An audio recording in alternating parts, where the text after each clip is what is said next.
James, why don't we get started with a provocative question? Which delivers the best results for generating ideas? Is it humans, AI, or humans plus AI? Well, let's jumping right into it. Yeah. It's a great question. So there's actually been quite a bit of study of this, and I was at a conference last year, um, and I think it was a study done by Wharton where they went through and established a set of concept ideas that were just human generated, and then they had a set of concept ideas that were just AI generated. And then they had a set of concept ideas that were kind of collaboratively created with humans using AI. So, right, the fascinating thing is that the worst performing, when they tested the concepts, the worst performing concepts were the human generated concepts. Oh, So, that's not uh, good. right, but it's not all bad news. The best performing were the collaborative, were the AI plus human generated. So that's, I think is a key theme we'll probably talk through several times today, is that leveraging AI with the human guidance and input, AI as a collaborator, is really the way to be most effective. Yeah, I mean, anyone not using AI through in any of their day-to-day work life, personal life is definitely at a disadvantage, I think. I think we've all personally experienced the power of that collaboration. And, some of the data I've been looking at, I've seen some Harvard data say studying like around ideation, you can get 40% higher quality ideas. And the bigger thing is 25% faster. So you're really hitting on those big things. Yeah. Now, I know you've been working extensively in this area, so I'm excited about this discussion with you, and mainly about your experience, like more on the research side, applying this human plus AI approach, especially to concept development. Sure. Now, I know we've known each other for at least 10 years, maybe it's 20, but I don't know that the audience may or may not have met you, but I'd love for you to just give a real quick background and also the fun claim to fame around shopper research. Sure. Yeah, yeah. So yeah, I've been doing, I kind of started in the shopper research space. My dad and I started a company many years ago, back in the 90s, specialized in-store research, so really understanding shopper behavior in the retail environment. As time obviously progressed, that's sort of moved into understanding e-commerce shopping and digital and things like social commerce, and most recently how AI is influencing shopper behavior. So yeah, I do a lot in the shopper space, and that includes innovation, right? So coming up with new experiences and so forth. But I work for a company called Burke and Seed Strategy, and we actually we have a practice around the innovation process. So that's, I think, where a lot of what we'll be talking about today is sort of exploring how AI is being leveraged in that innovation space. Yeah, no, this is awesome because like when you say AI and the commercial process, there's so many use cases and applications. And I'm excited about like this specific case about really transforming the way we go about ideation, concept development, testing to make it so much more effective and faster. But why don't we start off just thinking about, like, for the past 20 or 30 years, of what I'll say is the traditional process Sure. steps from going from data to concept to testing. Like, how would you lay that out Yeah, as yeah. the core process steps? Sure. Everybody has their framework, right? But so it's pretty standard four-step process, kind of starting with the strategy, really looking at what are consumer trends, what's emerging and so forth. Then you move into you use those to establish platforms, or some people might call them territories, where you're sort of coming up with those kind of jumping off points for a new product idea or service. Then you go to ideation, right? What we call create phase, where you're kind of coming up with a ton of ideas, building the top of the funnel with maybe dozens, if not more, kind of ideas. Then you narrow those down to kind of those that resonate the most. Then you kind of optimize, kind of move into that third stage of kind of really taking those five ideas and really blowing them out. And then kind of finally sort of that test and launch phase. Yeah. Now, if you think about those steps, I mean, I guess a two-part question. I think traditionally this can take, you can do these in sprints, 4 week, 6 week, 8 week, 12 week, depending on how comprehensive the process is. But tell me, like, if you look at those four steps, maybe outline kind of the center point of where AI fits in Sure. and the impact within each of those steps. Sure. Yeah, I mean, this process typically, I mean, a fast sprint might have been 3 months, 4 months, but oftentimes it might have taken 6 months or even a year, depending on, the robustness of the process. AI has really allowed us to kind of compress that dramatically. And it starts at the very beginning, right? We have what we call the box of stuff, where you kind of pull all the previous research, the trends, etc. We might have spent weeks, right, reading through all of that, bubbling up to come up with those platforms. What are those key trends, etc. AI, you can now point at that box of stuff and have it identify the trend, bubble up ideas around platforms. Now, oftentimes a strategist or a consultant might need to kind of massage those, etc. But that is a big part.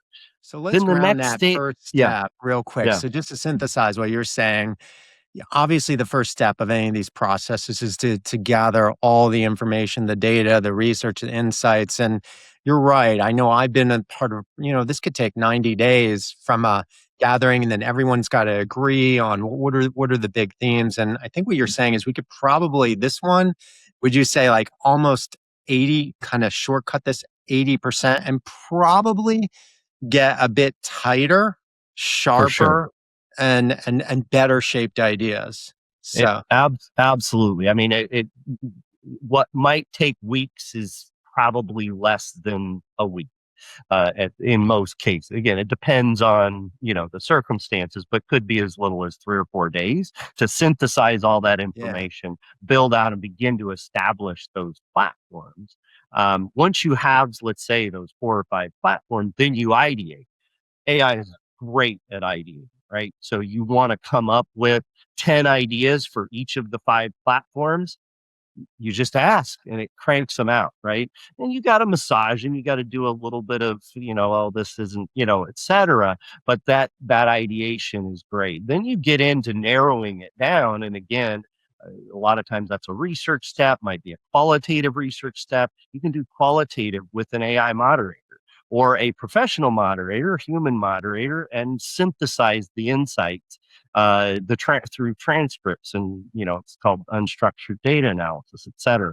And that's also leveraged in quantitative research as well. So all of that to say, as you move through those 3 or 4 stages, it is taking months down to weeks or days in some cases. And so it's a real enabler that, Yeah. and it not just faster, but what it is opening up is the human to spend more time thinking rather than doing, right? So you're making the ideas not just faster, but better.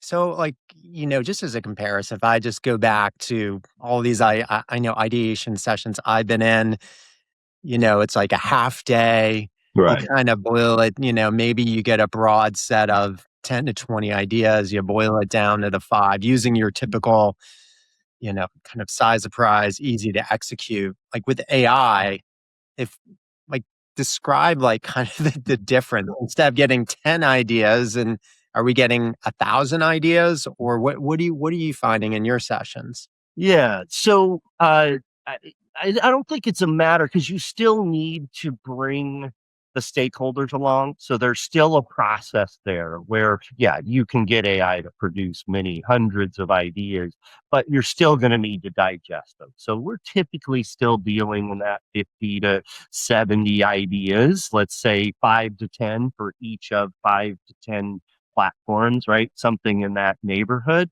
And then you still need to bring those stakeholders along. So you want to bring them along in that process. But you didn't spend days or weeks writing out those 50 ideas. AI did it. You maybe help tweak and adjust. And then you have a workshop where you kind of get the stakeholders, bring them along on the journey, and make sure their thinking is incorporated as well. What about the last step? So we've got kind of these narrow concepts identified.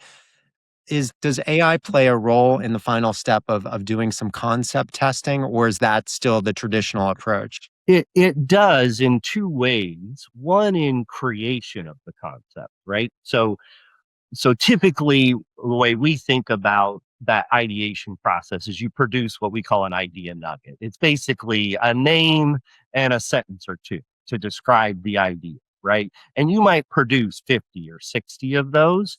Then you narrow them down and say, okay, maybe there's 5 or 6 or 7 of those that you really sort of identified as ones that you want to blow out. So then, what we might have done in the past is you get an artist or you get a graphic designer who maybe creates some sketches or whatever that then and a copywriter, et cetera, that kind of blows that name and 2 sentences out into a full articulation of the reasons to believe and a visual, et cetera.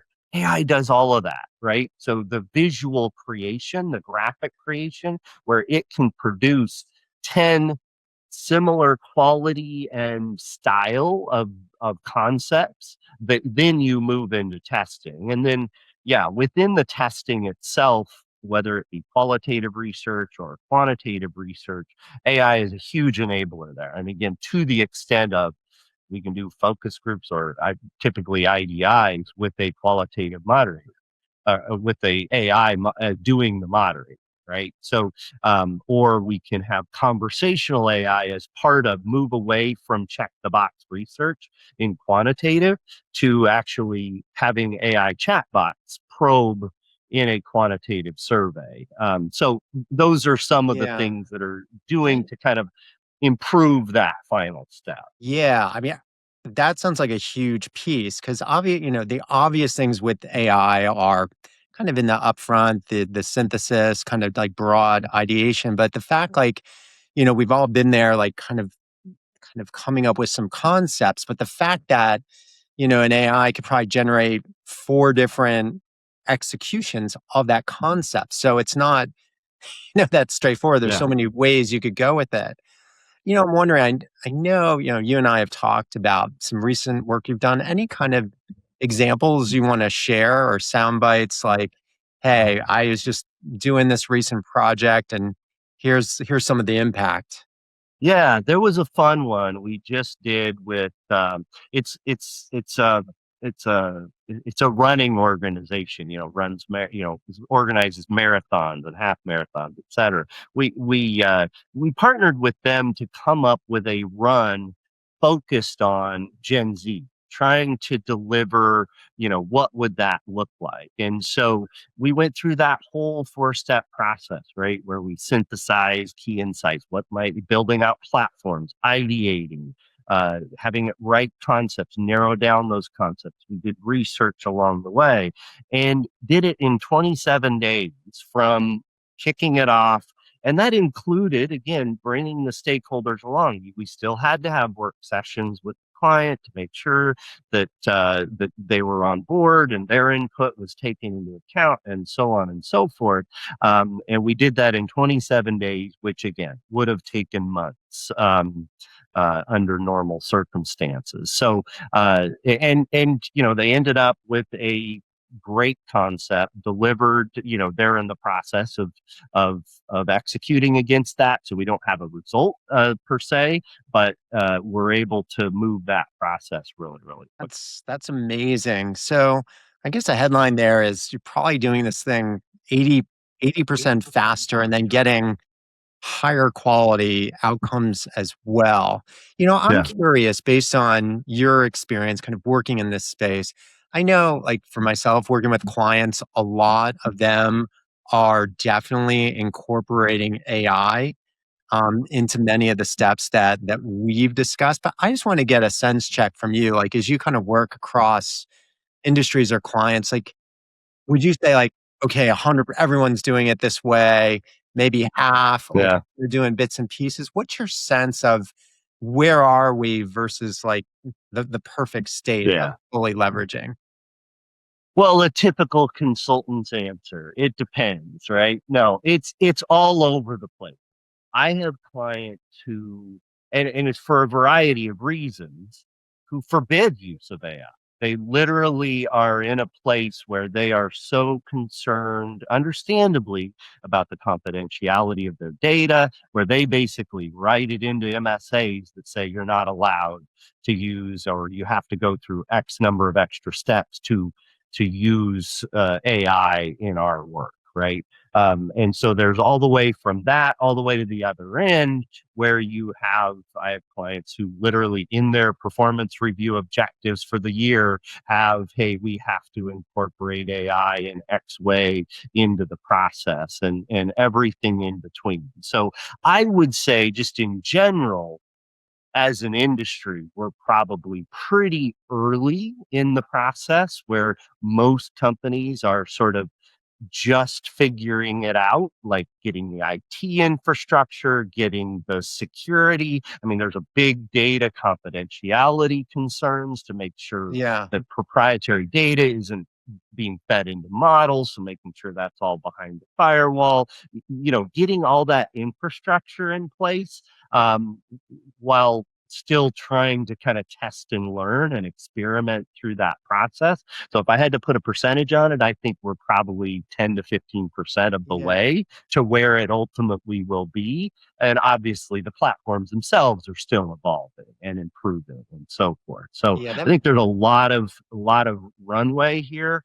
And it really varies in terms of So, how developed clients are. let's say you're working in an organization and you're more leaning toward that traditional approach. And if you were to advise them, what would be the one or two highest leverage points where it's like, you know what? Here, because most organizations have some version of Copilot or chat where they have, Sure. some internal capability. Where do you think are the one or two highest leverage points that everyone needs to be using in this? Yeah. The fail fast, right? Try stuff. Just start doing it. One of the beauties of AI is it allows you to fail fast, right? You can try some, oh, that didn't work. Well, try something else. Well, that didn't work, et cetera. So don't, begin experimenting, trying things, and again, make sure you've got behind the firewall all of those good things. But that's a biggie.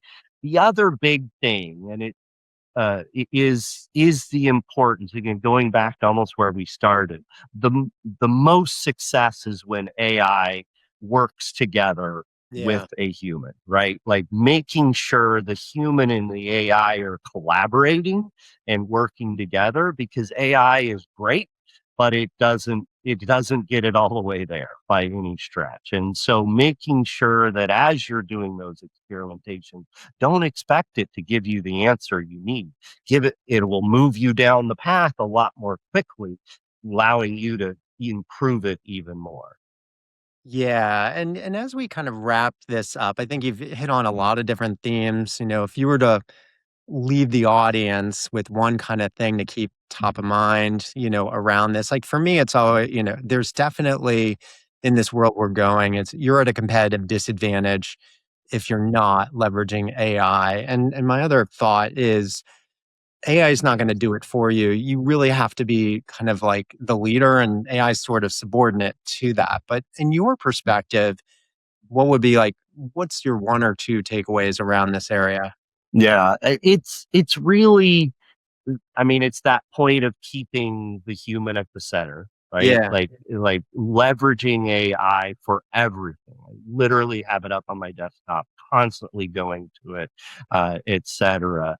And and that idea of fast, fail fast, try things, and try additional things and so on and so forth.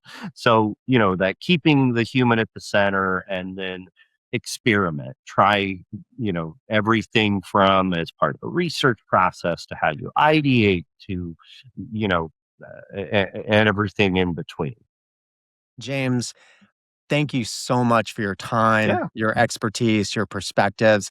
My hope for the audience is that, this helps people kind of accelerate their thinking around AI and leveraging it in these areas. So, if the audience, please reach out to James or myself or both if you have more questions around this topic or if you just want to engage further. Thanks so much, James. great. Thank you, John.